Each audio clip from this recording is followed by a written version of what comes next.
que chama-se narcisismo vulnerável. Narcisismo vulnerável está associado a uma paralisia diante da vida, onde a pessoa se sente tão incapaz de encarar os desafios da vida, que em vez de assumir que ela está deixando de agir, ela entra num mundo de fantasia, onde ela fala, mas é culpa do mundo, mas é culpa do outro, mas é porque a vida é injusta, é porque eu tenho a genética errada. Então é tão doloroso a pessoa perceber que ela está causando aquelas situações repetitivas da vida dela, que ela tem muito essa distorção cognitiva da vitimização. E quando o borderline tem narcisismo, muitas vezes tem outros traços narcisistas que pode ter também. É esse lugar de, caramba, mas tu sabe a vida que eu tive, cara? Pelo amor de Deus, olha ao meu lado. E para deixar muito claro, a dor da pessoa é válida. O que não é válido é o comportamento que ela externaliza. Você entendeu? Entendi. Como a gente pode separar essas coisas? O tratamento é muito voltado aos comportamentos danosos do que a parar de sentir, a parar de ser como é. É, porque tipo assim, como eu falei, as respostas emocionais que a gente tem, elas estão fora do nosso controle. O que a gente faz é reagir a essas respostas emocionais. Com o tempo, quanto mais a gente aprende técnica de regulação emocional, mais a gente consegue fortalecer aquela parte do cérebro que consegue se distanciar daquela dor, barrar atitudes autodestrutivas e impulsivas e assim conseguir resultados melhores. Mas tipo assim, cara, é válido que a pessoa tenha um sistema neurológico hipersensível, não pediu para ter isso. É válido que a maioria das pessoas borderline tem trauma na infância, cara, uns traumas às vezes horripilantes, difíceis de até ouvir, sabe? Isso não é culpa dela, ela tem razão. Mas assim, a realidade é o que ela é, não o que a gente gostaria que ela fosse. E dói muito chegar nesse lugar de raiva contra a vida, para quem é religioso, raiva contra Deus. E raiva contra si, contra a família. Tipo, caraca, que injusto, cara. Porque logo eu. Só que quanto mais cedo a gente chega nesse fundo de poço, de preferência com assistência terapêutica especializada, tá? Em muitos casos com o tratamento aí psiquiátrico junto, ok? Quanto mais a gente entende que esse fundo de poço é um lugar a partir do qual a gente pode entender. Tem o depois do fundo do poço, que é quando a gente fala assim, tá bom, agora eu aceitei. E eu vou trabalhar com o que eu tenho, onde eu tô, agora. Porque é a única coisa que eu posso fazer. E se você faz seu 1% ao dia perdoando-se pelo resto, isso tem um efeito cumulativo inacreditável a longo prazo, tá? Então, assim, eu tenho pacientes borderline, eu tenho amigos borderline que tinham data marcada para se auto-aniquilar. Porque a pessoa não aguentava mais estar no planeta Terra, você entendeu? E a pessoa não tem mais isso. Não estou falando que em nenhum momento não vem aquela depresinha, mas a pessoa não chega naqueles gatilhos emocionais que chegavam a fazer com que ela rompesse com a realidade. Às vezes, algumas pessoas border têm um gatilho emocional tão forte que ela entra numa ideação persecutória onde ela está na psicose já. Então, ela começa a te acusar de um monte de coisa que você não fez, porque ela tá vendo o inimigo em tudo que é parte. Então, eu já vi pessoas conseguirem, já estão há anos sem ter esses tipos de gatilhos, sendo que era parte da vida da pessoa, através de um esforço inacreditável, tá? Mas que, como eu falei, tem esse efeito cumulativo a longo prazo. Você entendeu? Bacana. Então, você que tem transtorno de borderline, vale a pena você buscar tratamento porque tem como ajudar muito, né? Ô, Tariana, mas agora uma outra... Um pouquinho mais, aí boa. Não, um pouquinho menos. Um pouquinho menos, aí boa. Agora uma outra pergunta. E quando não... Você falou muito para a pessoa que tem transtorno de personalidade borderline, né?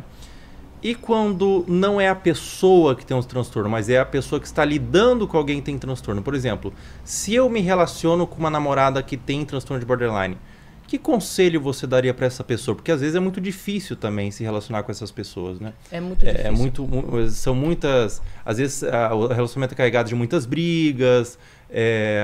Só o borderline, ele tem muito essa...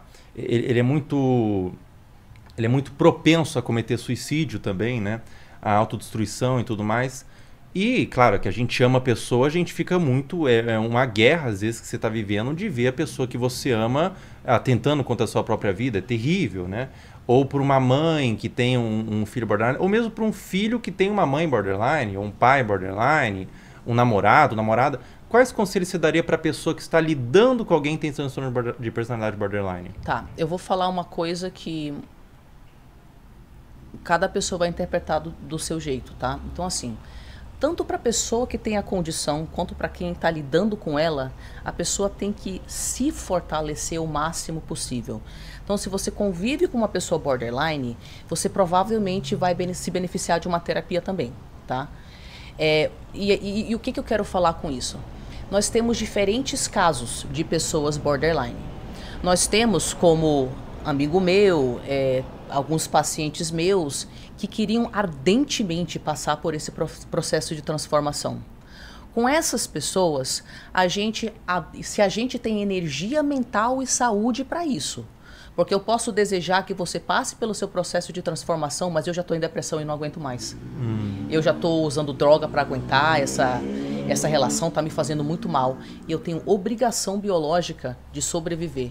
Então eu tenho o direito de escolher a minha vida e não a sua. E isso é difícil de falar.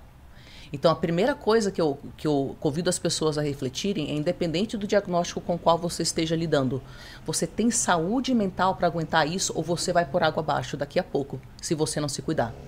Nós não conseguimos, não faz sentido salvar o outro e a gente morrer por dentro. A empatia tem que ser limitada. E a empatia limitada ensina o outro que ele tem que fazer a parte dele, tá? Que ele é mais forte do que ele imagina. Então, tendo essa saúde mental, não, cara, eu consigo passar por esse processo, sabe? Com meu irmão, minha mãe, meu pai, meu filho, minha namorada, meu namorado, seja lá o que for.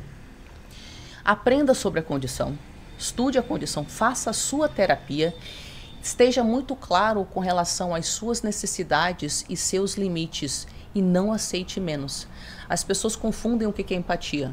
Empatia não é passar pano e deixar a pessoa ficar no lugar de comportamentos desadaptativos, sendo que ela tem uma baita resiliência dentro dela. E se ela passar pelo processo, ela vai se olhar com orgulho no espelho de tanto respeito que ela ganhou por si mesma, porque ela aprendeu a lidar consigo mesma. Quando a gente vê uma pessoa que tem a capacidade de aprender a se regular, a fazer a terapia, a assumir responsabilidades, e a gente trata ela como, ai meu Deus, eu vou deixar você passar por cima de mim, porque você é tão frágil. A gente não está reforçando que ela tem essa resiliência sim. Então, em vez de falar, ai meu Deus, eu vou deixar ela e ele agir assim, eu que me lasque. Não, a gente fala assim, meu amor, você é muito importante pra mim e eu não sei se tu acha, se tu entende o quanto tu é forte, cara. Tu tá vivo até hoje. Eu quero que tu saiba que tu é capaz de aprender a regular essa resposta emocional. Mas quando você age dessa forma, eu sinto profunda tristeza. Porque eu quero estar do teu lado e assim não dá. Então, quando você estiver assim, eu já vou te avisar agora que eu vou levantar e eu vou te dar o espaço para você perceber que você consegue se regular. Eu tô aqui e eu acredito em você. E você coloca o limite. E você deixa a pessoa aprender a se regular. Você deixa a pessoa, senão algumas pessoas vão consumir horas diárias do seu tempo, porque elas não conseguem sair daquele looping. E a gente não quer que as pessoas fiquem nesse local se elas têm a capacidade de, com o tempo, 1% ao dia, perdoando-se pelo resto, ganharem resiliência. Quem deseja isso ao outro, cara? Eu sei que dói, rasga a nossa alma, particularmente quando a gente acha que a pessoa a qualquer momento vai se autoaniquilar. E gera uma baita culpa na gente que tá por perto, porque, pô, cara, eu sou a única pessoa mantendo essa pessoa viva. Então, eu acho que eu não tenho escolha se não ficar aqui. Então, é muito importante falar com a pessoa a partir desse lugar de eu acredito em você, eu tô vendo a tua força, olha tudo que você conseguiu até agora, tu vai conseguir isso aqui, e eu quero que a gente continue juntos, mas eu não consigo te ajudar a partir daqui. Você vai ter que fazer essa parte. E aí, a pessoa normalmente dá um surto lá, né? Porque ela se sente abandonada, cara. Ela se sente injustiçada, mas aí as pessoas que estiverem propensas a passarem por esse processo, porque elas percebem, nossa, peraí, parece que a pessoa age de forma amorosa, dói muito que ele ou ela não fique aqui me regulando, mas eles sempre me estimulam para crescer e os comportamentos concretos dessa pessoa com relação a mim são comportamentos de apoio, né, de me inspirar. cara, eu vou fazer por onde, sabe? E a pessoa vai lá e ela corre atrás, ela passa pelo processo. No entanto, o que acontece? A gente tem que lidar com a nossa dependência emocional, a nossa crença de que ninguém vai nos amar, a nossa crença de que a gente não consegue coisa melhor, a nossa neurodivergência não tratada que precisa de intensidade, não se assume, então só vai entrar em relacionamento tóxico, porque a partir do relacionamento tóxico a gente sente alguma coisa. Tem um monte de coisa que acontece aí. E a gente tem que bancar, saber que a gente pode perder essa pessoa, porque ela pode não querer passar pelo processo. E se ela não passar pelo processo, a gente vai, adoecer ao lado dela, e ela também. No pior dos casos, né, quando a pessoa comete o suicídio, né, as pessoas que estão nos arredores, elas se sentem muita culpa, né?